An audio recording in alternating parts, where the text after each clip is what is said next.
En un intento por ser solo una lectora más, fui acusada y humillada. Pero ese oficial, al levantar mi falda frente a todos, nunca imaginó a quién acababa de desafiar. El aroma a papel viejo y café recién hecho siempre había sido mi refugio. En la pequeña librería independiente del centro, yo no era Elara, la primera dama. Era solo Elara, una amante de la poesía del siglo XIX, buscando una primera edición de Garcilaso de la Vega.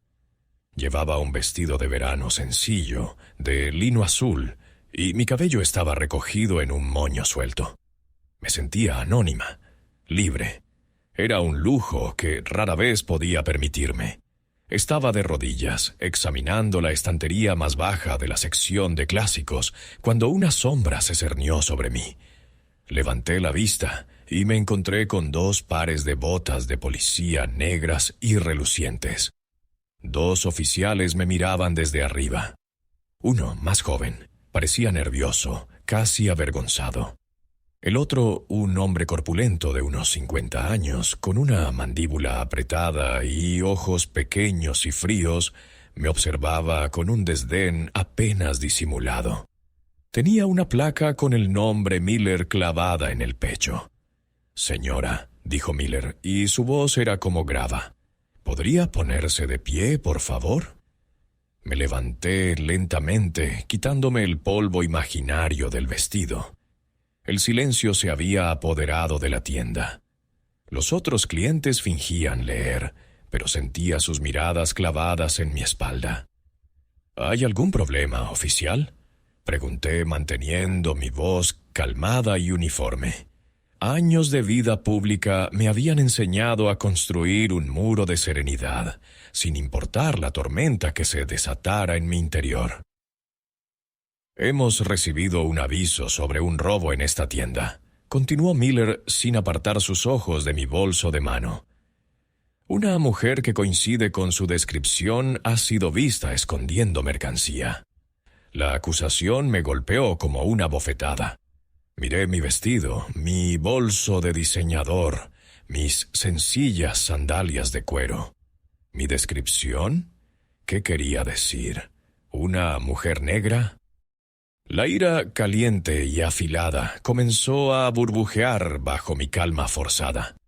«Oficial, le aseguro que está cometiendo un error», dije, mi voz un poco más firme. «He sido clienta de esta librería durante años». El oficial Miller soltó una risa seca y desagradable. Claro, todas dicen lo mismo. Muéstreme lo que hay en su bolso». Su tono era insultante, condescendiente. Estaba acostumbrada a que me trataran con un respeto casi exagerado, a veces empalagoso. Esto era lo opuesto. Para él, yo no era nadie. Era una sospechosa, un estereotipo andante. Y una parte de mí, la parte que se negaba a usar el nombre de mi esposo como un escudo, decidió plantarse. «No voy a mostrarle nada», respondí mirándolo directamente a los ojos. «No tiene una orden ni una causa probable. Conozco mis derechos». El rostro de Miller se ensombreció. Su compañero dio un paso atrás, como si sintiera el cambio en la atmósfera. «Ah, así que conoces tus derechos. La gente como tú siempre cree que conoce sus derechos». Escupió las palabras «gente como tú» con un veneno que me heló la sangre. Podía sentir el calor de la humillación subiendo por mi cuello. Todos en la tienda estaban mirando, susurrando. Yo era el espectáculo. «Si no tienes nada que ocultar, no debería ser un problema», insistió, dando un paso amenazante hacia mí. «Mi problema es su presunción de culpabilidad basada en absolutamente nada», repliqué, mi voz temblando ligeramente a pesar de mis esfuerzos. «Si quiere registrarme, tendrá que arrestarme primero. Y le aseguro que no tiene motivos para hacerlo». Fue entonces cuando su paciencia se rompió. Una sonrisa cruel se dibujó en su rostro, una mueca horrible que nunca olvidaré. «Tienes razón», dijo con una calma aterradora.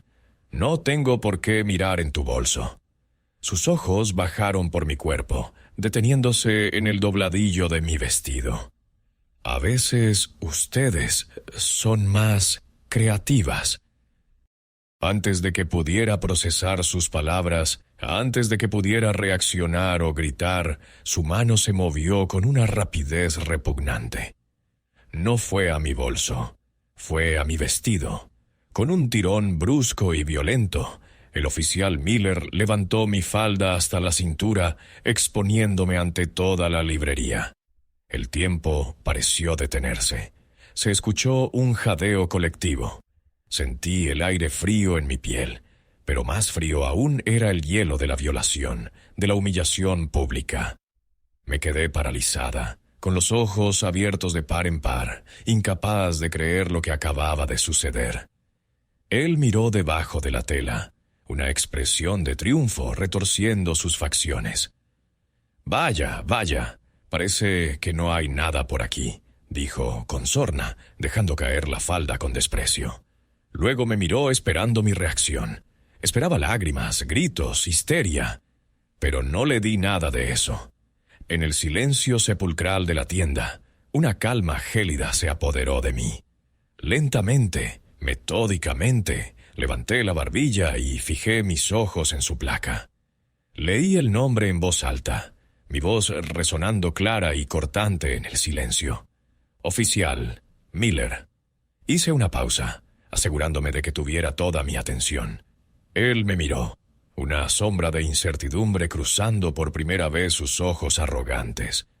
Y entonces, con una voz que no sonaba como la mía, una voz forjada en el fuego de la rabia más pura, le hice una promesa. Voy a asegurarme de que recuerde mi nombre por el resto de su vida. La sonrisa burlona del oficial Miller no vaciló. ¿Ah, sí? ¿Y quién eres tú para hacer eso, ¿La reina de Saba? Su compañero, el más joven, cuyo nombre en la placa leí de reojo como Romero, parecía mortificado. Miller, ya basta, siseó Romero, tirando ligeramente de la manga de su colega. Hemos cruzado una línea. Vámonos. Miller se zafó con un gesto brusco. Cállate, novato. Estoy manejando esto. Se volvió hacia mí, su rostro a centímetros del mío, su aliento apestando a café rancio y poder mal usado. Ahora vas a mostrarme una identificación. Y vas a hacerlo ahora mismo. Ignoré su orden. Ignoré su proximidad amenazante. Con un movimiento lento y deliberado, metí la mano en mi bolso. Por un segundo, su expresión se tensó, como si esperara que sacara un arma. En cambio, saqué mi teléfono. Mis manos no temblaban, estaban firmes como el acero. La humillación se había solidificado en una determinación gélida. «Guarda ese teléfono», ladró Miller. «Estás bajo investigación. No puedes hacer llamadas». Mis dedos se deslizaron sobre la pantalla, marcando un número de memoria. Me llevé el teléfono a la oreja mientras los ojos de Miller se inyectaban en sangre. Sonó una vez. «David, soy yo», dije, mi voz tan tranquila como la superficie de un lago helado. El dueño de la librería y los pocos clientes que quedaban observaban la escena como si fuera una obra de teatro, paralizados entre el miedo y la fascinación. Hubo una pausa al otro lado de la línea. «Elara, ¿estás bien? Tu localizador muestra que estás fuera del perímetro de seguridad». La voz de David, mi jefe de seguridad, era profesional, pero pude detectar una nota de alarma. «No estoy bien, David», respondí sin apartar la vista del oficial Miller, que ahora me miraba con una mezcla de furia y confusión. «Estoy en la librería El Sótano de las Letras, en la calle principal. Necesito una extracción. Activa el protocolo azabache». La palabra protocolo hizo que el oficial Romero palideciera. Miller, sin embargo, simplemente soltó una carcajada incrédula. «¿Protocolo azabache? ¿Qué es eso? ¿Tu club de lectura secreto?», se burló. Continué mi llamada como si él no existiera. He sido agredida por un oficial del departamento de policía, placa número 734, apellido Miller. Miré la placa de Romero. Su compañero es el oficial Romero, placa 912, testigo del incidente. Del otro lado, escuché el sonido de papeles revolviéndose y órdenes siendo ladradas en voz baja. Entendido. Un equipo está en camino. Tiempo estimado de llegada, 4 minutos. ¿Estás herida? No físicamente, dije, y cada palabra era una gota de veneno dirigida a Miller. Pero trae contigo al comisionado de policía Jennings. Y David, avisa a mi esposo. La mención de mi esposo pareció ser la gota que colmó el vaso para Miller. ¿Tu esposo? Oh, esto se pone cada vez mejor. ¿A quién vas a llamar, ¿A tu abogado de poca monta? ¿A tu novio el pandillero? Déjame adivinar, él va a venir a darme una lección. Extendió la mano para arrebatarme el teléfono. Retiré el teléfono justo a tiempo y di un paso atrás. Terminé la llamada sin despedirme. David sabía exactamente lo que tenía que hacer. Guardé el teléfono en mi bolso con la misma calma deliberada con la que lo había sacado. Luego levanté la vista para encontrarme con la mirada furiosa de Miller. La sonrisa burlona había desaparecido, reemplazada por una mueca de pura rabia ante mi desafío. Se acabó el juego, gruñó, desenganchando las esposas de su cinturón. Estás arrestada por obstrucción a la justicia e insultos a un oficial. Di un paso adelante, acortando la distancia entre nosotros hasta que casi nos tocábamos. Él era más alto, más corpulento, pero en ese momento yo me sentía como una gigante. Lo miré directamente a los ojos y por primera vez vi una vacilación, un parpadeo de incertidumbre en su mirada de matón.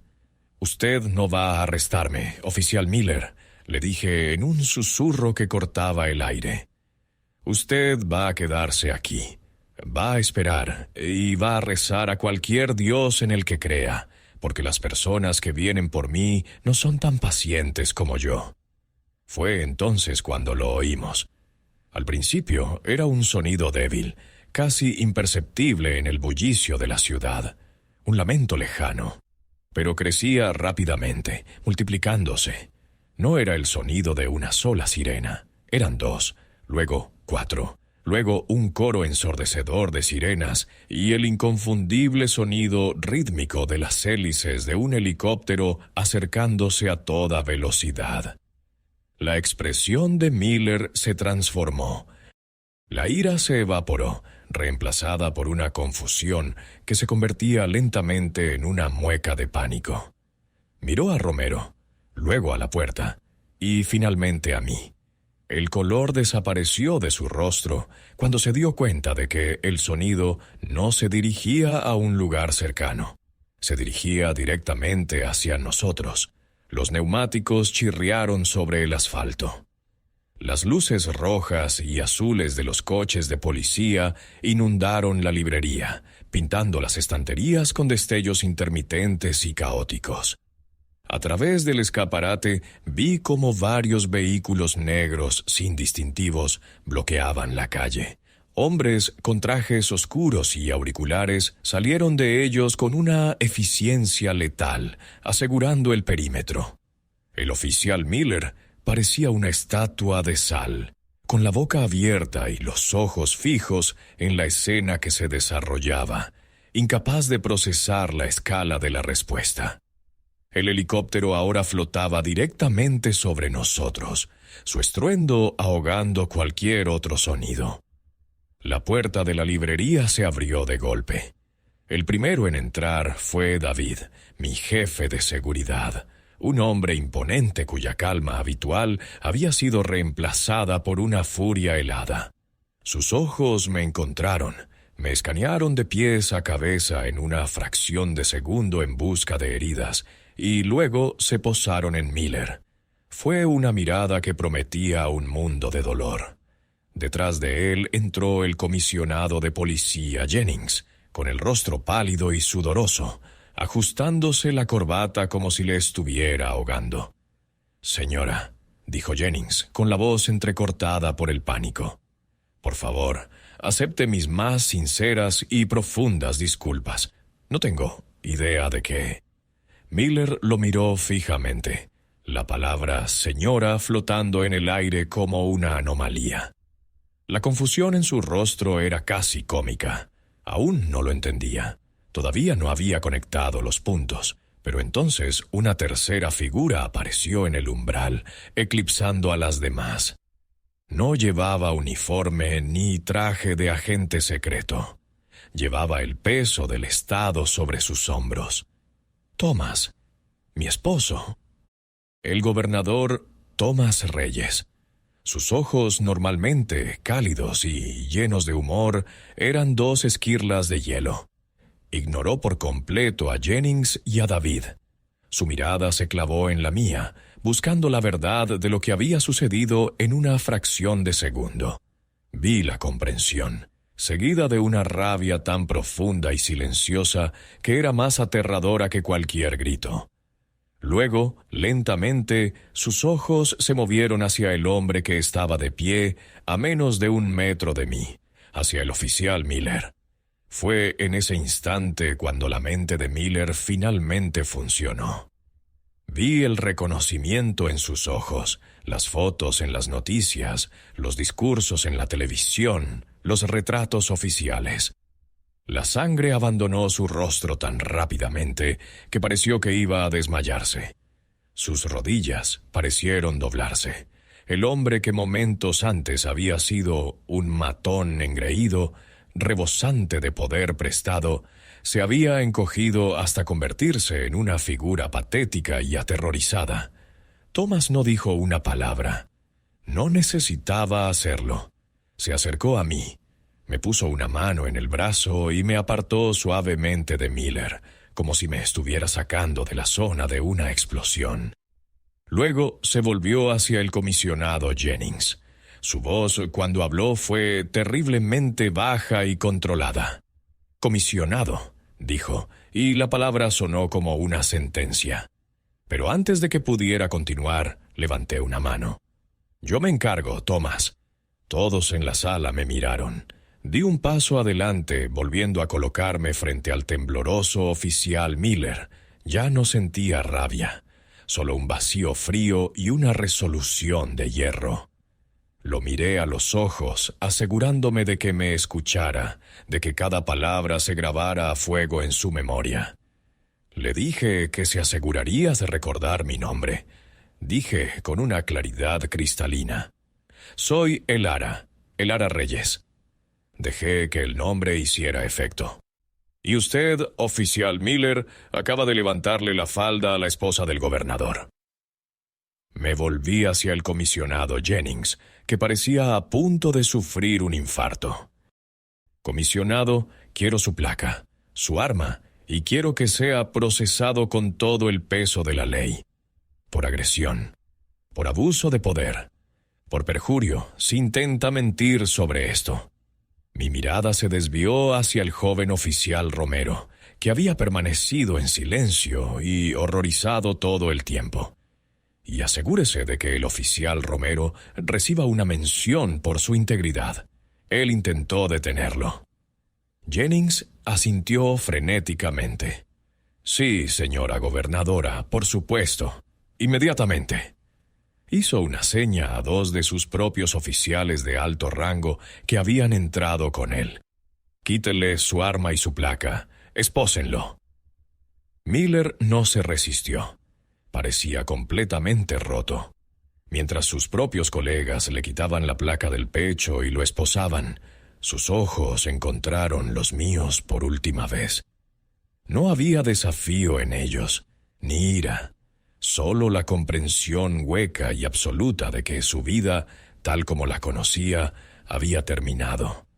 Mientras se lo llevaban, me di la vuelta y me acerqué a la estantería donde había comenzado todo. Encontré el libro que buscaba, la primera edición de Garcilaso de la Vega. Lo tomé, lo llevé al mostrador y pagué por él. Era un acto pequeño, casi absurdo en medio del caos, pero era mi forma de reclamar mi tarde, mi santuario, mi nombre. Al salir de la librería de la mano de Thomas, supe que esta historia saldría en las noticias. Pero también supe que Miller se enfrentaría a la justicia. Mientras me sentaba en el coche blindado, miré por la ventanilla el rostro de las mujeres en la calle. Y por primera vez no lamenté el poder que conllevaba mi apellido. Porque esa tarde lo había usado. Y me pregunté con un nudo en el estómago, ¿cuántas otras no tenían un número que marcar? ¿Cuántas otras tenían que tragarse la humillación y el miedo y seguir adelante? Y juré que, mientras pudiera, lucharía también por ellas.